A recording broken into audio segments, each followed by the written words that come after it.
this, we are looking at Evil Twin, True King Fluffal. So this is a fun deck idea that I saw randomly. I was like, let's make this. This seems like work. And I can tell you after testing, it does work. It's very fun, very reminiscent of old True Draco, to be honest. Just, there's not really room for too many floodgates. There's not really room for any floodgates like the build I currently have, but this is stage 1 with 3 Lila, 3 Kisa, and 2 Lila Treat. The reason why I like Lila Treat is because she kind of helps special summon. She helps special summon if I control a Kisa. So if I open her, I always search the Kisa if I can get to it. And my normal summon I like to save for Fluffal Dolphin, which you'll see here coming up a little bit, as well as like the True Draco monsters. So I try not to normal summon this, but it does come up, and you know, they're amazing on their own. Like the Live Twins are just good cards, so there's not really a reason not to play them. Especially just having 3 more copies of a Lila monster. These are really good. And we got 3 Majesty, 2 Ignis, and 1 Dynamite. Ideally, the ratios I'd want are 3, 2, and 1. This is still limited to 1, so you can't do that. And I don't own a 3rd Ignis. So I do like to keep the ratio to 6 monsters, though. You do draw them plenty enough, and with how much you draw into the deck, 6 is pretty seeable. These generate advantage. If you're a True Draco player, you understand, like, just these monsters being able to chain to pretty much anything is kind of ignorant, and then they place it face-up spell or trap zone, which makes it even better. For your Fluffal package, I'm running 1 Bear, Dolphin, Wings, and Scythe. Bear searches Toy Vendor by discarding. Dolphin resets Toy Vendor by normal summon. Like, so if I normal or special this in whatever manner, activate the effect, take a Toy Vendor from my grave, put it down here, and then I'll take this Wings out of my deck and send it to grave. Which then, using with the Live Twins or the True Draco monsters, you can get it into the grave to continue to draw cards. So it's not really the biggest problem, but this is a really good draw engine that kind of supplements the loss of card demise and a couple other things that allows me to keep my hand. Scythe is because, honestly, it's a poly that I don't have to play the spell card for. It's a monster version that I can activate on my opponent's turn, which this comes up a lot in tandem with Abomination. Scythe and Abomination are super fun together, and I'm not going to say that that's not true, because it really is. We also got Diagram Terraforming, 2 Heritage, 3 Disciples. I only own 2 Heritage, but that'll change soon, but I would put this to 3 if I could. This is your True Draco spell card package.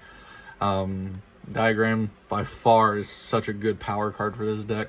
If you don't see it, though, it's really not the big of a deal, because you contribute them using the spell cards, so it's not like, you know, you don't have a way to remove them from your own field. It's just, it's easier, so much easier with Diagram. You also got your Live Twin package, 2 Password, 3 Home. You really just want to see this card. You really want to see it, because this can special Live Twin, special 1 out of the deck, and then his effect will special another one. Then it leaves your normal summon open for your Dolphin. This is just really good. And this does lock you out of monsters out of the extra deck, except Evil Twin monsters. So keep that in mind. I will tell you this,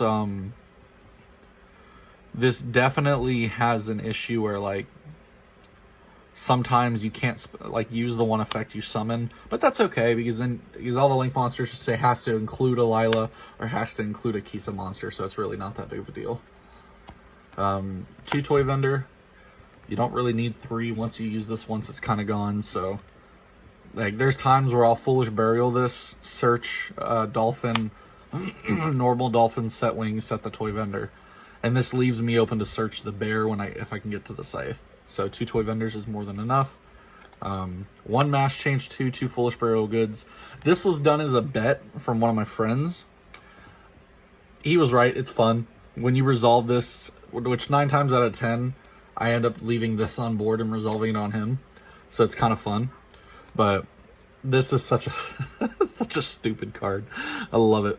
And Foolish Burial Goods is there to either hit the Toy Vendor or getting enough True Draco spell and traps or like stuff in the grave, so that way you can hit your Disciples targets. Super convenient, super good for deck thinning. Kind of just works out in this deck. Then you got 3 Apocalypse and 2 Returns. The Returns are in the mail. I'm currently playing some fillers outside of it, but we don't care about those for the sake of the profile. 2 Returns, 3 Apocalypse. Apocalypse is one of the best protection cards that this deck has. Just being able to half everything, can stop an OTK entirely on its own, removes monsters, can special summon your True Dracos, which keeps your plays alive, keeps you bodies on board, helps you live longer, can remove monsters. Both of these, during your opponent's main phase, you can tribute summon. So even if you have to like get a True Draco card in your hand that you can't put on the board, these help accentuate you that, and Dynamite Knuckle can get them out. Still such an amazing card. As far as the extra deck goes, the only things that are necessary, got the 3 Lila, 3 Kisa, Avram, Abomination, Underworld, Darklaw, Entis, and Whale. There are 3 slots here you can put with whatever you want. I obviously just have filler, another Whale, just in case if I get hit by Dogmatica or something. Just some stuff I can send and not really care about. But these are important. This can win you some matchups once you realize they don't have an out to it. Because you just stick these on board on your opponent's turn, come your next turn, make Abramax, and you're like, what you really gonna do? Abomination just runs with the Evil Twins, also works with the Cruel Whale. Cruel Whale can help trigger Abomination to blow up stuff. Entis is there, so that way when I do play Dogmatica, I can freely send an Entis and blow something up. Darklaw is there for the mass change target. Underworld got us to the closed world. This doesn't come up very often. The more decks I throw this in, the less I'm like, you know, this card's amazing.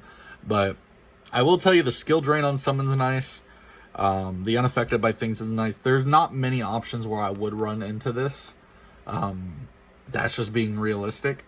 But it did help me out at Dragoon, so that is worth an honorable mention, because Dragoon is just not fun to play against. So that does come by it. But as far as the deck profile goes, this is about what you get. It's very fun, very niche, very specific. But once you like take time to actually learn these combos, you draw like 10, 15 cards. It's amazing because you're drawing off a toy vendor. You know, you got heritage drawing cards. You're going to draw off of the Fluffal and the toy vendor, like I said. You're going to have Foolish Barrow. You're going to go through a lot of cards. You're going to get advantage off the True Dracos. This card can help if your Evil Twin battles, banish it so that way you can lower something's attack. This used to be in my pure variant. This was my Alta Eldritch, because I would crash, banish it from grave, lower it by the damage I took, revive it, and then crash the other one, and that's how I would gain advantage in the battle phase. I would take like 2,400 damage because he'd be at 35, and so, but that initial 2,400 damage to remove an Eldritch, to be honest, is kind of what you have to do in this deck, unless you're popping it with blue. But when he's undestructible by card effects, it's like what you're really going to do. But anyway, let me know your comments below.